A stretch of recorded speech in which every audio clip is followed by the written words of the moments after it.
नमस्कार, मीरा डेली व्लॉगमध्ये तुमच्या सर्वांचं स्वागत आहे।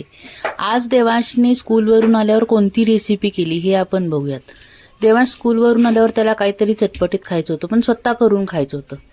मग किचनमध्ये जाऊन त्यानं बघितलं काय काय साहित्य आहे। त्याला 2-3 बटाटे मिळाले। ते त्यानं सगळे साल काढून फ्रेंच फ्राईज करायचं म्हणून ठरवलं आणि तो स्वतः कट करायला बसला। कारण मीरामुळे मला वेळ नव्हता, त्यामुळे त्याला सांगितलं होतं की ते तुझं तयारी कर, काय करायचे आहे ते। त्यानं कट करून असे पाण्यात टाकले। थोडा वेळ मूड होता स्लो मो मध्ये खेळ करायचा। ते छान असे त्यानं छोटे छोटे पीस अगदी खूप छान कट केले होते। मी काहीही त्याला हेल्प केलेली नाहीये। त्यानं बारीक करून ते पाण्यामध्ये टाकले।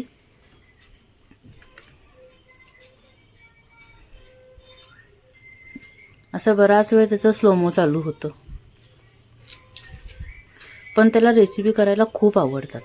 त्याच्यानंतर त्यानं गॅसवरती पाणी गरम करत ठेवलं आणि त्याच्यामध्ये थोडं मीठ टाकलं। नंतर हे आपण केलेले फ्रेंच फ्राईज कट केलेले होते ते आपण पाण्यामध्ये एक 3-4 सेकंद, 7-8 सेकंदासाठी ते फक्त गरम करून घ्यायचे। ते अजिबात शिजवायचे नाहीयेत। आपण अशी फक्त एक उकळी काढून घेतलेली आहे त्याची आणि ते साईडला करून घेतले। ते तेवढं गरम पाण्याचं काम मी केलेलं आहे, कारण कुठेतरी भाजून घेईल तो म्हणून। हे असं आपण सगळे साईडला काढून घेतले। मध्येच त्याचा तबला वाजवायचा खूप मूड आला। मध्येच तबला काढून बसला वाजवायला तो। त्यानं थोडा वेळ तबला वाजवला, तोपर्यंत ते फ्रेंच फ्राईज थोडेसे थंड झाले होते। तोपर्यंत मीराला माझ्याकडे यायचं होतं म्हणून ती रडत होती। तिला घेतलं थोडा वेळ। परत किचनमध्ये जाऊन ते थंड झाले होते, त्याच्यावरती मी कॉर्नफ्लॉवर टाकलेलं आहे। मी मीठ अजिबात ॲड केलेलं नाहीये, कारण मगाशी मी घातलं होतं आणि ते व्यवस्थित होतं अगदी मीठ त्याच्यासाठी। त्याच्यामुळे मी फक्त कॉर्नफ्लॉवर घालून ते मिक्स केलं।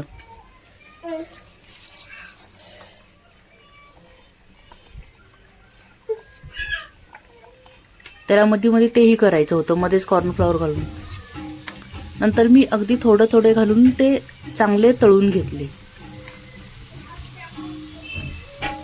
तुम्ही बघू शकता हे तळून झाल्यावर किती त्याचा कडक आवाज येतो। एकदम खुसखुशीत झाले, खूप छान झाले होते, एकदम कडक बाहेरच्या ह्याच्यासारखे। मस्तपैकी मीरानीही ते एन्जॉय केले फ्रेंच फ्राईज। मी त्याच्यामध्ये तिखट वगैरे नाही घातलं, कारण मला ते मीरालाही द्यायचं होतं। मीराला गरम लागलेलं आहे ते, त्यामुळे मीराने टाकून दिलं।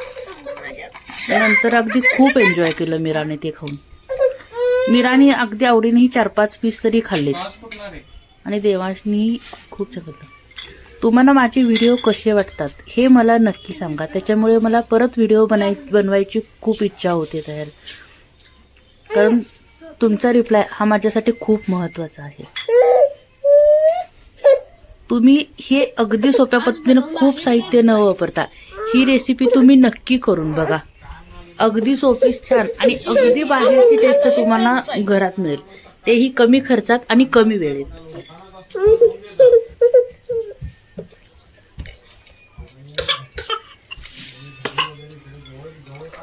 मीराही दादाच्या पाठीमागं लागली होती ते खायला। मीरानेही खाल्लं दादाच्या। माझे व्हिडिओ कसे वाटले हे तुम्ही नक्की सांगा।